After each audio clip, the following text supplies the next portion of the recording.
আমরা কিন্তু অনেকেই জানি না এই পেঁয়াজের খোসা দিয়ে কত রকম নামি দামি জিনিস বানানো যায়। হ্যালো বন্ধুরা, আসসালামু আলাইকুম, welcome back to my channel পাবনার আপা কিচেন অ্যান্ড ব্লগ থেকে আপনাদের মাঝে আরও নতুন একটা ভিডিও নিয়ে হাজির হয়েছি। আশা করি ভিডিওটি ভালো লাগবে। ভালো লাগলে ছোট একটা লাইক দিয়ে শেষ পর্যন্ত যুক্ত থাকবেন। আর যে যেখান থেকে আমার ভিডিওটা দেখছেন আপনাদেরকে অসংখ্য ধন্যবাদ আর মন থেকে অনেক অনেক ভালোবাসা রইল। তবে চলুন দেরি না করে মূল ভিডিওটি শুরু করা যাক। এখানে আমি অনেকগুলা পেঁয়াজ নিয়েছি আর এই পেঁয়াজগুলো কেটে পেঁয়াজের খোসা পেঁয়াজগুলো আলাদা করে নেব। আর এখানে কিন্তু পেঁয়াজের খোসা পেঁয়াজ দুইটাই লাগবে। এই যে এখানে একটা চাকু নিয়েছি, চাকু দিয়ে এভাবে করে মুখগুলো কেটে নিচ্ছি। তবে আপনারা বটি দিয়ে এই খোসাগুলো ছাড়িয়ে নিতে পারেন। আর যে যেখান থেকে ভিডিওটা অন করবেন প্লিজ ভাই বোনেরা লাইক দিয়ে শেষ পর্যন্ত ফুল কন্টিনিউ করে দিবেন। এখন পেঁয়াজের মুখগুলো কাটা হয়ে গেছে। এই যে খোসাগুলো আমি এক এক করে সম্পূর্ণ পেঁয়াজ থেকে ছাড়িয়ে নিচ্ছি। আর এভাবে করে এরকম করে আপনারা অবশ্যই এরকম দুইটা রেমেডি বানিয়ে নেবেন। প্রথম থেকে শেষ পর্যন্ত দেখুন, তাহলে কিন্তু বুঝতে পারবেন আর আপনাদের অনেকটাই উপকারে আসবে আজকে যে আমি ভিডিওটা আপনাদের মাঝে শেয়ার করব। তাই বলছি অবশ্যই আপনারা মন দিয়ে ভিডিওটা ফুল কন্টিনিউ করে দিবেন। এই যে পেঁয়াজের খোসার পেঁয়াজগুলো আমি আলাদা করে নিয়েছি। তবে আপনারা এখানে পেঁয়াজের খোসা পেঁয়াজ কম বেশি করে নিতে পারেন, যে যতটুকু বানাবেন ততটুকুই হিসাব করে নেবেন। আমি এখানে পেঁয়াজের খোসাগুলো একটা প্লেটে উঠে নিলাম। আর এই পেঁয়াজগুলো কিন্তু আমি সম্পূর্ণই দেব না, আমি যেহেতু রান্না করব রান্নার জন্য আমার দরকার হবে রেখে দিলাম। এখানে আমি 4টা পিস নিয়েছি, 4টা পিসটা কেটে নিচ্ছি দেখতেই পারতেছেন। তবে এখান থেকে আরও একটু আমি বাঁচাবো, যেহেতু আমি অল্প একটু রেমেডি বানিয়ে নেব। আর এভাবে করে দেখতে পাচ্ছেন পেঁয়াজগুলো কিন্তু সম্পূর্ণই আমার কাটা হয়ে যাচ্ছে। তবে নতুন যারা আমার ভিডিওতে আসবেন প্লিজ ভাই বোনেরা লাইক কমেন্ট শেয়ার করবেন আর একটা সাবস্ক্রাইব করে পাশে থাকবেন। পাশে থাকা বেল আইকনটি অন করে রাখবেন, যখনই আমি কোনো নিত্য নতুন ভিডিও বা রেসিপি আপলোড করব আপনাদের মাঝে নোটিফিকেশন আগে পৌঁছাবে। এই যে দেখুন আমি শুধুমাত্র পেঁয়াজ না আরও কিছু রেডি করে নিয়েছি। এখানে কালো জিরা নিয়েছি, সরিষার তেল নিয়েছি আর মেথি নিয়েছি 1 চামচের মতো। এগুলো দিয়ে আমি আজকে আপনাদেরকে খুবই উপকারী আর নামি দামি একটা তেল বানিয়ে দেখাবো। আর এই তেলটা যদি আপনারা মাথায় নিয়ম করে লাগান অবশ্যই আপনাদের চুল গজাতে সাহায্য করবে। পাকা চুল কালো হবে, চুল বড় হবে।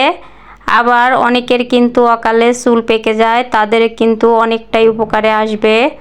এখন আমি সরিষার তেলের ভিতর সবগুলো উপকরণ দিয়ে সুন্দর করে নেড়ে চেড়ে ঢাকা দিয়ে রেখে দেব 10 মিনিটের মতো। এই যে ঢাকা দিয়ে রেখে দিলাম। তাই বলছি প্লিজ ভাই বোনেরা অবশ্যই ভিডিওটা প্রথম থেকে শেষ পর্যন্ত দেখবেন, স্কিপ করবেন না, স্কিপ করলে অনেকটাই মিস করবেন। এখন এই যে ঢাকা খুলে নিয়েছি। এখন আমি চুলার উপর চলে এসেছি, চুলার উপর একটা কড়াই বসিয়ে দিয়েছি। এখন আমি এই মিক্স করা তেল দিয়ে দিলাম আর অনবরত নাড়াচাড়া করে গ্যাসের চুলা মাঝারি ভোল্টেজে রেখে দিয়ে এই তেলটা আমি সুন্দর করে ভেজে নেব। আর পেঁয়াজ বেরেস্তার মতো করে ভেজে কিন্তু তেলটা বানিয়ে নেব। আপনারা অবশ্যই প্রথম থেকে শেষ পর্যন্ত দেখবেন, তাহলে আপনাদেরও অনেকটাই উপকারে আসবে। আর আমি কিন্তু এই তেল অনেকবার বানিয়ে নিয়েছি মাথায়, আমার কিন্তু অনেকটাই উপকার হয়েছে। হয়তোবা তখন আপনাদের মাঝে কোনো ভিডিও বানাতাম না। এভাবে দেখতে পাচ্ছেন কথা বলতে বলতে পেঁয়াজ বেরেস্তার মতো পেঁয়াজগুলো হয়ে গেছে। এখন তেলটা কিন্তু একদমই রেডি হয়ে গেছে। তেলটা আমি এখন নামিয়ে নেব। এই যে এখানে আমি একটা বাটি নিয়েছি আর এখানে একটা ছাঁকনি দিয়ে দিলাম। এখন আমি বাটিতে তেলগুলো সুন্দর করে ছেঁকে নিচ্ছি।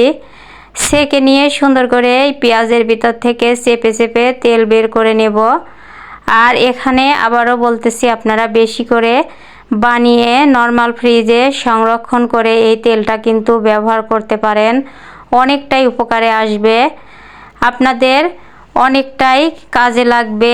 অনেকের কিন্তু চুলের সমস্যা এখন এই যে দেখতে পাচ্ছেন তেলটা কিন্তু অনেকটা সুন্দর একটা কালার হয়েছে আর আপনারা দেখেই বুঝতে পারছেন। আর সুন্দর একটা গ্রান হয়েছিল তেলটা বানানোর পরে। এখন এই তেলটা কিন্তু একদমই রেডি হয়ে গেছে।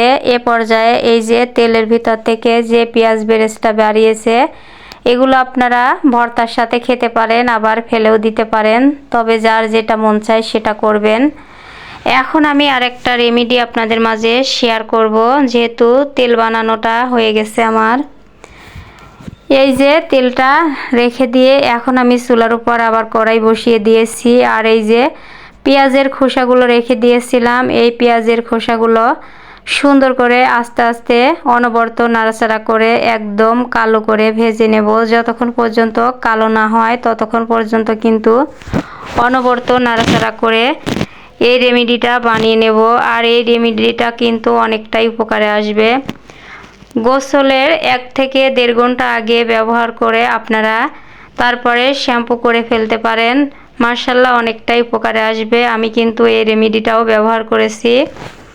এই পর্যায়ে আমি খুন্তি দিয়ে সুন্দর করে একটু ভেঙে ভেঙে দিচ্ছি, যেটা বড় বড় ছিল পেঁয়াজের খোসা।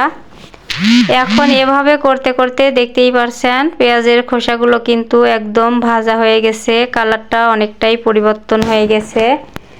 এখন আমি এই যে একটা প্লেটে উঠে নিয়েছি, হাত দিয়ে এভাবে করে সুন্দর করে গুঁড়ো গুঁড়ো করে নিয়ে আমি সেঁকে নিলেই কিন্তু এই রেমেডিটা আমার হয়ে যাবে। আর এটা কিন্তু ব্লেন্ডারও করা যায়, তবে অল্প জিনিস ব্লেন্ডার না করাই ভালো। আর দেখতে পারতেছেন কতটা কালো হয়েছে, আর তাহলে কতটা উপকারে আসবে আপনারাই দেখেই বুঝতে পারতেছেন। অবশ্যই আপনারা পেঁয়াজের খোসা ফেলে না দিয়ে এভাবে করে রেমেডি বানিয়ে নিতে পারেন, আপনাদের উপকারে আসবে নিয়মিত যদি নেন। এখন এই যে বাটি নিয়েছি, একটা ছাঁকনি নিয়েছি, ছাঁকনিতে এভাবে করে সুন্দর করে আমি সেঁকে নিচ্ছি। আর উপরে যা বের হয়েছিল ততটুকু ফেলে দেব। আর এই যে দেখতে পারতেছেন কত সুন্দর কালো হয়েছে, মাশাআল্লাহ।